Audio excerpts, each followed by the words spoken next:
আসসালামু আলাইকুম রহমতুল্লাহ বারাকাতুহু।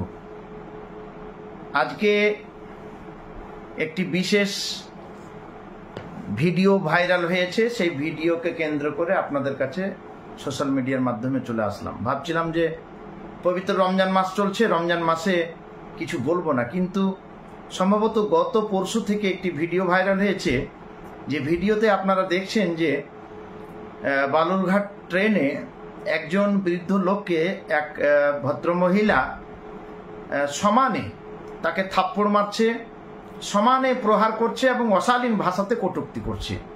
এই ভিডিও দেখার পরে আমরা স্তম্ভিত হয়ে গেছি এবং আমরা ভাষা খুঁজে পাচ্ছি না যে কি ভাষা দিয়ে কি বলবো। প্রথমেই বলে রাখি, যদি পশ্চিমবঙ্গে, ভারতবর্ষে, পৃথিবীর কোনো জায়গাতে কোনো মহিলার সঙ্গে কেউ যদি কোনো অশালীন আচরণ করে, তাহলে আমরা তার তীব্র ভাষাতে নিন্দা জানাচ্ছি এবং নিন্দা জানাবো ইনশাআল্লাহ আগামীতেও।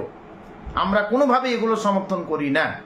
কিন্তু কথা হলো যে ওই ভদ্রলোক কি ওই মহিলার সঙ্গে অশালীন আচরণ করেছিলেন বা তার ভিডিও করেছিলেন? মানে ভিডিও ভাইরাল হয়েছে, ঘটনার প্রেক্ষিতে এখন যতটা প্রচার হচ্ছে এবং যতটা আমরা জানতে পারলাম, মানে অনুসন্ধান করে, যে সেই লোকটি মোবাইল সম্পর্কে সেরকম কিছু বুঝে না। একটা ভিডিও হয়েছিল, সেই ভিডিওতে দেখা গেছে মহিলার হাতের কিছু অংশ দেখা গেছে।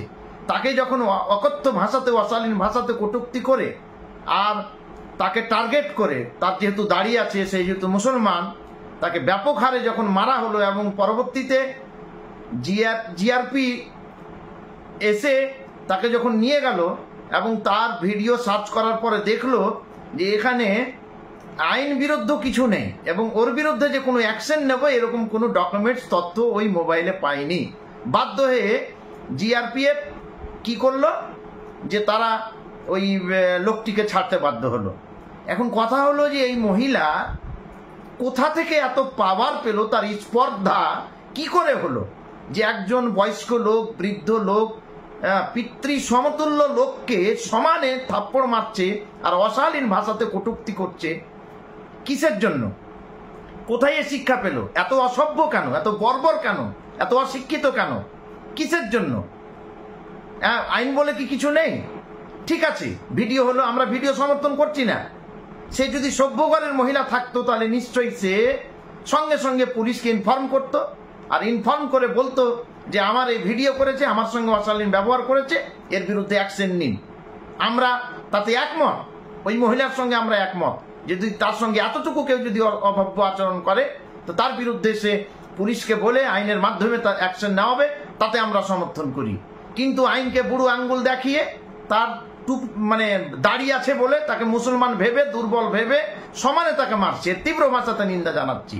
আর একটা কথা এই সোশ্যাল মিডিয়ার মাধ্যমে বলছি, এই পশ্চিমবঙ্গে এইগুলো ছিল না, এগুলো উত্তরপ্রদেশে শুনছিলাম, গুজরাটে শুনছিলাম, মহারাষ্ট্রে শুনছিলাম। এই বিভিন্ন জায়গায় বিভিন্ন অপবাদ দিয়ে যে মানুষকে যে মব করা হচ্ছে, মারা হচ্ছে, মব লিঞ্চিং যে শুরু হয়েছে। তারপরে আনসারিকে গরু চুরির অপবাদে পিটিয়ে মেরে দিল। কদিন আগে রানাঘাটের ট্রেনে একজনকে তার দাঁড়িয়ে আছে বলে, বাংলাদেশি বলে, তাকে ট্রেনে সবাই মিলে মারলো। দুঃখ লাগে কোথায় জানেন? ট্রেনে যারা আদার্স লোক আছে তারা কিন্তু প্রতিবাদ জানাচ্ছে না, তারা কেউ দাঁড়িয়ে এটা মানে সঙ্গে সঙ্গে এর প্রতিকার করছে না।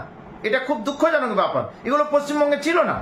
এই হিন্দু মুসলমানের সম্প্রীতি আর এই মানে একের পর এক যে ঘটনা ঘটছে, এর জন্য আমরা তীব্র ভাষাতে নিন্দা জানাচ্ছি। পুলিশকে মানে নিজে এই মহিলার বিরুদ্ধে তদন্ত করে এফআইআর করা উচিত এবং তার বিরুদ্ধে অ্যাকশন নেওয়া উচিত। এই ধরনের মানে ঘটনা ঘটিয়ে পশ্চিমবঙ্গের সম্প্রীতি নষ্ট করতে চাইছে।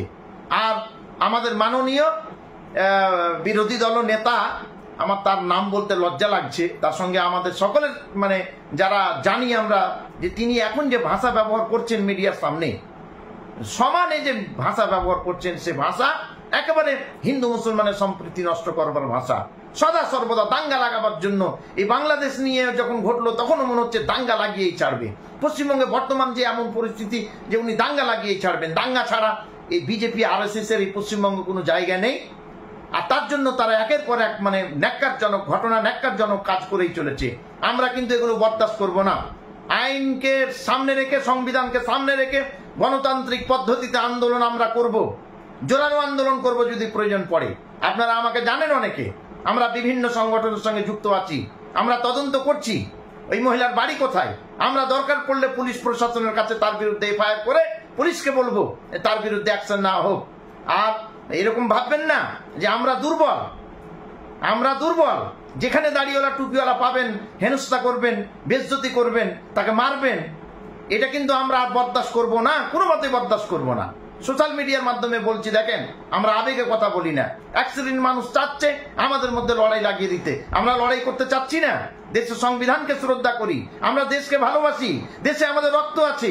শুনলাম এই মহিলা নাকি আরএসএস এর লোক, যে আরএসএস চামচা দালাল, ইংরেজদের দালাল, যার ভারতবর্ষের স্বাধীনতা আন্দোলনে এক বিন্দু এক ফোঁটা রক্ত দেয়নি, যে আরএসএস নেতাজি সুভাষচন্দ্র বসুর বিরুদ্ধে কথা বলে, যে আরএসএস মহাত্মা গান্ধীকে, মোহনদাস করমচাঁদ গান্ধীকে হত্যা করে, সেই আরএসএস এর চামচা, আরএসএস এর দালাল এই মহিলা নাকি আরএসএস এর সঙ্গে যুক্ত।